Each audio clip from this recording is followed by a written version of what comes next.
So let's talk about resistance in series and resistance in parallels. How to solve circuits जहाँ पे resistance series में होगा और फिर parallels में होगा.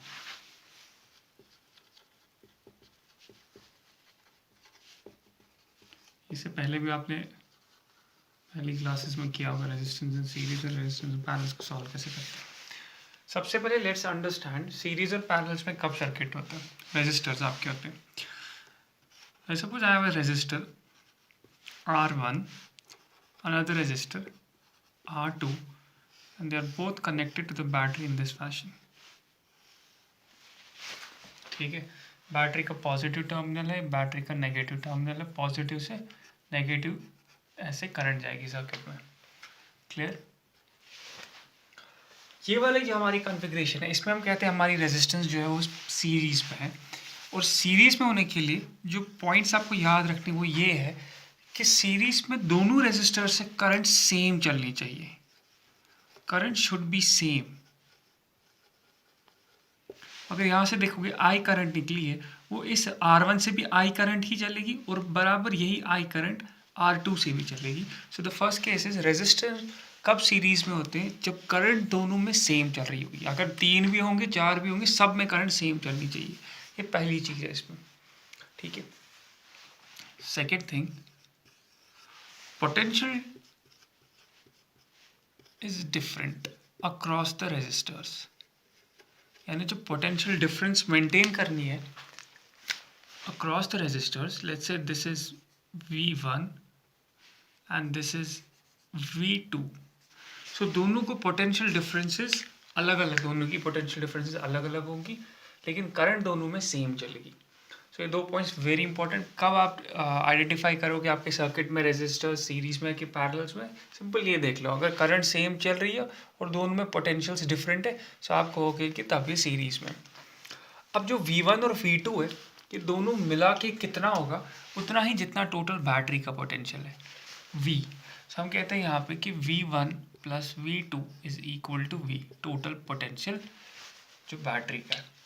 सीधी सी बात है कि इस सर्किट में पोटेंशियल दे कौन रहा है, बैटरी दे रही है. सो कुछ हिस्सा R1 लेगा और कुछ हिस्सा R2 लेगा. नाउ तो सवाल इस पर ये उठता है कि V1 ज़्यादा होगा कि V2 ज़्यादा होगा, किसका ज़्यादा पोटेंशियल होगा, V1 का कि V2 का. Let's assume in condition we say कि R1 is greater than R2. हम मान लेते हैं कि R1 ज़्यादा है किससे, R2 से. अब V1 ज़्यादा होगा कि V2 ज़्यादा होगा. देखो पोटेंशियल को पहले समझो. पोटेंशियल क्या होता है, करंट को आगे जाने के लिए रेजिस्टेंस है तो इसको ऑब्स्ट्रक्शन है, इसको ऑब्स्ट्रक्शन को पार करना है. इसको ऐसे समझो कि एक स्विमर है, उसको रिवर पास करना है, आगे ऑब्स्ट्रक्शन है. सो उसको ज़्यादा एनर्जी चाहिए होगी वो ऑब्स्ट्रक्शन ओवरकम करने के लिए. सिमिलरली करंट को R1 को पास करना है ताकि वो आगे जाए. सो एक ऑब्स्ट्रक्शन पास करने के लिए उसको एनर्जी चाहिए आगे जाने के लिए. वो एनर्जी बैटरी सप्लाई करती है. जो करंट को एनर्जी दे रहा है वो कौन दे रहा है, बैटरी दे रहा है. अब देखो जितनी बड़ी ऑब्स्ट्रक्शन होगी उतनी बैटरी ज़्यादा एनर्जी देगी, यानी उतना ज़्यादा पोटेंशियल होगा. सो अगर मेरा रेजिस्टेंस R1 बड़ा है सो R1 रेजिस्टेंस से करंट को पास होने के लिए पोटेंशियल भी ज़्यादा चाहिए. सो इसीलिए हम कहते हैं कि यहाँ पे V1 will be greater than V2. Simple basics याद रखो. पोटेंशियल इज सिंपली कि एनर्जी बैटरी कितना दे रही है करंट को ऑब्स्ट्रक्शन पास करने के लिए. अगर ज़्यादा बड़ी ऑब्स्ट्रक्शन है तो उसको एनर्जी भी ज़्यादा मिलेगी. इसलिए पोटेंशियल V1 भी किसको मिलेगा, ज़्यादा R1 को. ठीक है, क्लियर हो गया. सो ये दो वेरी इंपॉर्टेंट पॉइंट्स है सीरीज में आइडेंटिफाई करने के लिए सर्किट के. यहाँ पे एक और चीज़ देखते हैं. अगर मेरे पास अब पैरेलल का सर्किट है सो उसमें रेजिस्टेंस कैसे होंगे. Let's say this is R1, this is R2 and this is connected with battery. Positive terminal, negative terminal, ये आई करंट जा रही है. अब यहाँ पे देखो जब आई करंट यहाँ जंक्शन पे पहुँच जाएगी ये बाइफरकेट हो जाएगी. आधी वहाँ जाएगी और आधी नीचे से जाएगी. लेट्स अज्यूम ऊपर I1 गई और नीचे से I2 गई. ठीक है, तो ऊपर I1 है और नीचे क्या है, I2 है. I1 R1 के थ्रू जा रहा है I2 R2 के थ्रू जा रहा है, दोनों मिलके यहाँ पे वापस I बनाएंगे। यहाँ से I1 आ रही है, यहाँ से I2 आ रही है, इस जंक्शन पे दोनों मिलके वापस आए और बैटरी में वापस पीछे से। ठीक है, इसमें जो सबसे पहले चीज़ याद रखनी है कि करंट जो रेजिस्टर से जा रही है वो डिफरेंट जाती है, अनलाइक सीरीज। पैरेलल्स में जो करंट होती है वो क्या होती है, डिफरेंट होती है। जैसे हम यहाँ पे देख रहे हैं, एक में I1 जा रही है, एक में I2 जा रही है, यहाँ पे दोनों में I करंट जा रही थी, इसलिए करंट सेम थी। सेकेंड पॉइंट इसमें याद रखोगे वो ये है कि इसमें पोटेंशियल सेम होते हैं दोनों के। पोटेंशियल्स क्या होंगे, सेम, यानी जो इसके अक्रॉस पोटेंशियल डिफरेंस होगा वो भी V होगा, V कौन सा, बैटरी का V, और R2 के अक्रॉस जो पोटेंशियल होगा वो भी V ही होगा। ठीक है, सो जितना बैटरी का पोटेंशियल है वो R1 के पास भी अक्रॉस उतना ही होगा, R2 के अक्रॉस भी उतना ही होगा। Clear, irrespective of the fact कि R1 बड़ा है R2 से। इसमें भी अगर मैं अज्यूम यही कंडीशन करूँ कि R1 is greater than R2, it doesn't matter कि इसमें क्या हो जाता है, इसमें करंट का हो जाता है। नाउ इफ आई से कि रेजिस्टेंस ज़्यादा है, R1 ज़्यादा है R2 से, so what can you say about current, I1 ज़्यादा होगा I2 से कि I2 ज़्यादा होगा I1 से। Now let's assume this, for both the resistors potential is same, दोनों को एनर्जी सेम मिल रही है। अब जिसके पास ज़्यादा ऑब्स्ट्रक्शन होगी, सीधी सी बात है कि उसकी करंट कम होगी, और जिसके पास कम ऑब्स्ट्रक्शन होगी, सीधी सी बात है कि वहाँ से करंट ज़्यादा जाएगी। सो इसमें जो रिलेशन बनती है कि अगर R2 छोटा है तो उसके थ्रू करंट ज़्यादा जाएगी, सो I1 will be less than I2। क्यों, पोटेंशियल सेम है, दोनों को एनर्जी सेम मिल रही है। अब जिसके पास ज़्यादा रेजिस्टेंस होगी वहाँ से कम करंट जाएगी, और जिसके पास कम रेजिस्टेंस होगी वहाँ से ज़्यादा करंट जाएगी। ठीक है, सो यहाँ पे I1 will be less than I2। Clear हो गया। एक और इसमें इंपॉर्टेंट पॉइंट याद रखो कि कब सर्किट में आपको पता चलेगी कि पैरेलल्स में है कि सीरीज में है, अगर आपके रेजिस्टर के दो एंड्स, ये वाला एंड यहाँ से और ये वाला एंड वहाँ से, ये दोनों बैटरी के पॉजिटिव और नेगेटिव के साथ है, यानी ये वाला एंड पॉजिटिव के साथ है और वो वाला एंड भी देखो यहाँ से नेगेटिव के साथ है। सो इसको पूरा का पूरा पोटेंशियल V मिल जाएगा। कब V पोटेंशियल मिलता है ये याद रखो, पूरा का पूरा बैटरी का पोटेंशियल कब मिलता है, जब एक एंड रेजिस्टर का पॉजिटिव के साथ होगा और दूसरा एंड रेजिस्टर का नेगेटिव के साथ होगा। सो इसके अक्रॉस भी जो पोटेंशियल डिफरेंस होगी वो उतनी होगी जितनी बैटरी के साथ पास है। ठीक है, यहाँ पे क्यों नहीं मिल रहा है V, यहाँ पे V1 V2 बाइफरकेट क्यों हो रहा है V आपका V1 into V1 and V2। देखो एक एंड इस रेजिस्टर का तो पॉजिटिव के साथ है, लेकिन दूसरा एंड दूसरे रेजिस्टर के साथ है। यहाँ से भी एक एंड देखो नेगेटिव वाले के साथ है, लेकिन दूसरा एंड दूसरे रेजिस्टर के साथ है, इसीलिए इनको बराबर उतना पोटेंशियल नहीं मिलता है। यहाँ पे R1 का एक एंड पॉजिटिव के साथ और R1 का दूसरा एंड बिल्कुल बैटरी के नेगेटिव के साथ। सिमिलरली R2 को भी देखो, एक एंड बिल्कुल पॉजिटिव के साथ और एक एंड बिल्कुल नेगेटिव के साथ। इसीलिए पैरेलल्स में पोटेंशियल क्या मिलता है, सेम। अंडरलाइन कंडीशन क्या है कि सेम पोटेंशियल मिलने के लिए एक एंड बिल्कुल बैटरी के साथ, दूसरा एंड भी किसके साथ, बैटरी के साथ होना चाहिए। क्लियर हो गया। ओके, ये अंडरलाइन कंडीशन इसलिए याद रखो क्योंकि कभी न्यूमेरिकल में थोड़ा बहुत सीरीज और पैरेलल्स का इकट्ठे जम्बलिंग होता है। सो अगर आपको ये सिंपल बेसिक चीज़ पता है, आपको समझ आएगा कि कब सीरीज में और कब पैरेलल्स में। ओके, यहाँ पे एक और चीज़ और कि लेट्स सपोज मुझे रिलेशन देखनी है कि अगर मैं कहूँ कि R1 बाई R2, मैं अब रेशो निकाल रहा हूँ, तो it will be equal to V1 divided by V2। Why, because जिसको ज़्यादा ऑब्स्ट्रक्शन है उसको ज़्यादा पोटेंशियल मिलेगा। So R1 is directly proportional to V1, so R2 is directly proportional to V2। यहाँ पे अगर यही रिलेशन देखिए R और I के बीच में, देखो यहाँ पे करंट सेम है, यहाँ पे पोटेंशियल सेम है। अब मैं खाली वेरिएबल कौन है, R और I, इन्हीं का राशि निकाल रहा हूँ। जैसे यहाँ पे वेरिएबल कौन था, R और V। अब यहाँ पे मैं देखूँ R1 बाई R2, लेकिन यहाँ इनवर्स रिलेशन है, जिसको ज़्यादा रेजिस्टेंस है उससे कम करंट जाएगी। सो I2 बाई I1। ठीक, ये दो रेशियो हमें मिल गए। अभी हमें ज़रूरत कहाँ पे लगते हैं, हम करंट डिवाइडर रूल देखेंगे और वोल्टेज डिवाइडर रूल देखेंगे। देखो कैसे निकालना है। सपोज आपको बोला गया कि आपके पास R1 है और R2, आपको पता है कि ये बाइफरकेट पोटेंशियल हो जाएगा, इसको V1 मिल जाएगा और इसको V2 मिल जाएगा। मैं अज्यूम करता हूँ V मेरा 10 वोल्ट है, यानी बैटरी का पोटेंशियल क्या है 10 volt.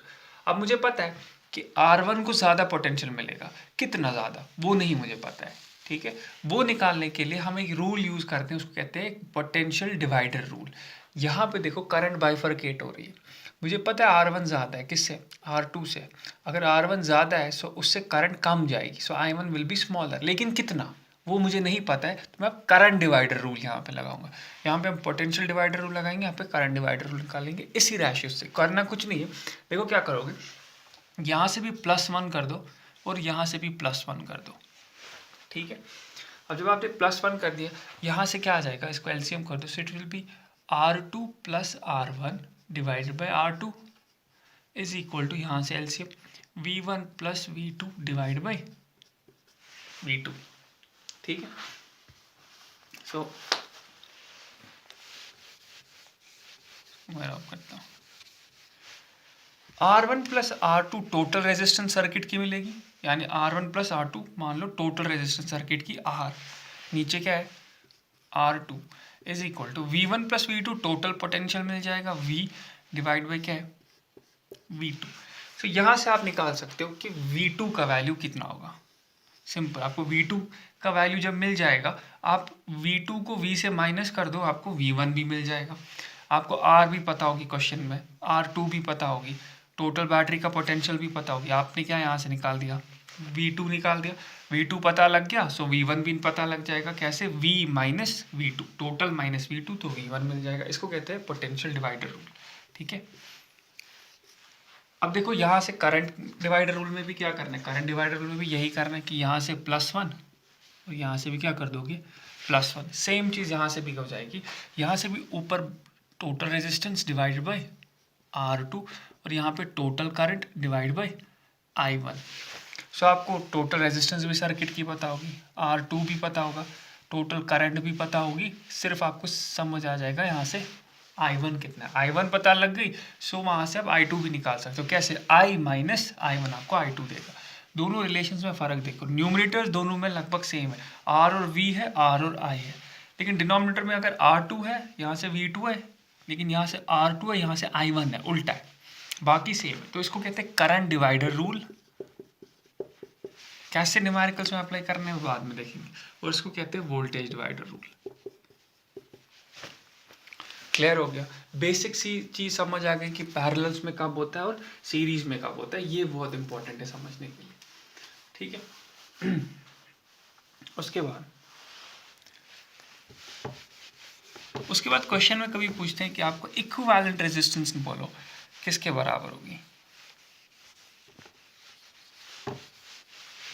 So they might ask you कि what is the equivalent resistance जब सीरीज में आपका रेजिस्टर्स सर्किट सीरीज में है, सब इक्विवेलेंट रेजिस्टेंस टोटल कितनी होगी।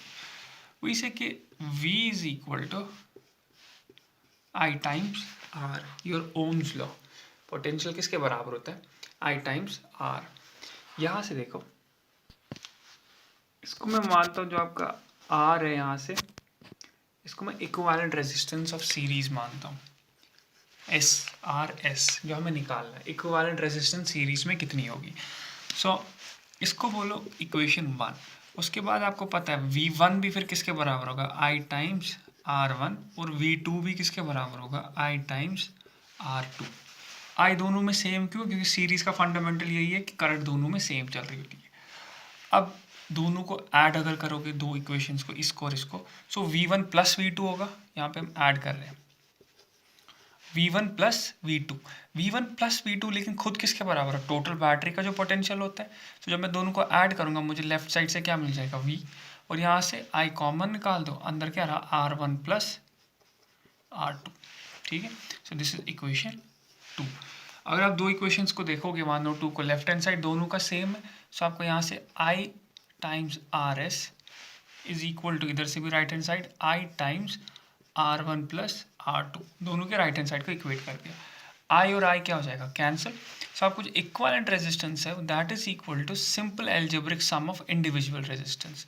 सो इंडिविजुअल रेजिस्टेंस का एल्जेब्रिक सम आपको सर्किट में क्या देता है, इक्विवेलेंट रेजिस्टेंस, ठीक है। अगर 3 होंगे तो R1 + R2 + R3, जितने होंगे सिंपल ऐड करते जाओ।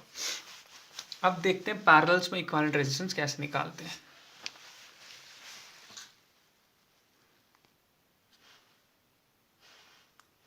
Again we'll use the same.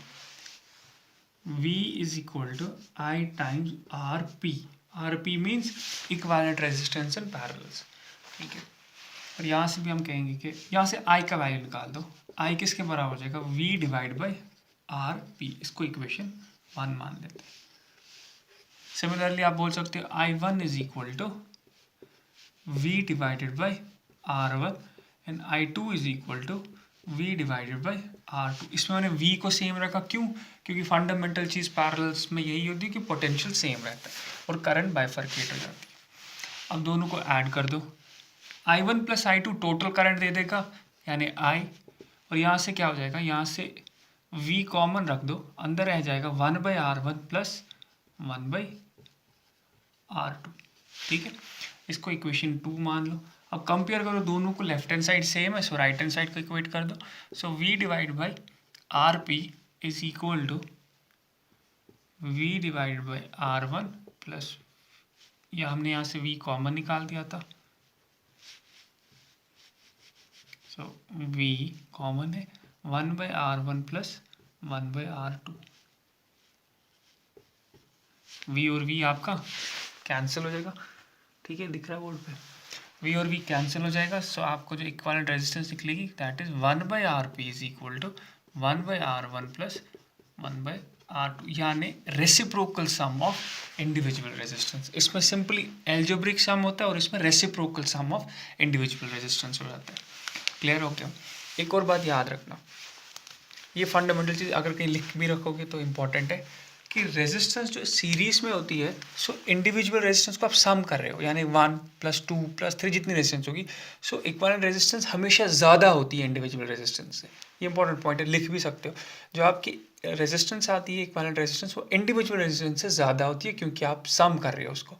यहाँ पे लेकिन पैरेलल्स में क्या होता है, हमेशा जो इक्विवेलेंट रेजिस्टेंस होती है वो आपकी इंडिपेंडेंट रेजिस्टेंस से कम होती है, यानी इंडिविजुअल रेजिस्टेंस जो होती है उनसे हमेशा कम होती है, क्योंकि यहाँ पे रेसिप्रोकल सम आप करते हो.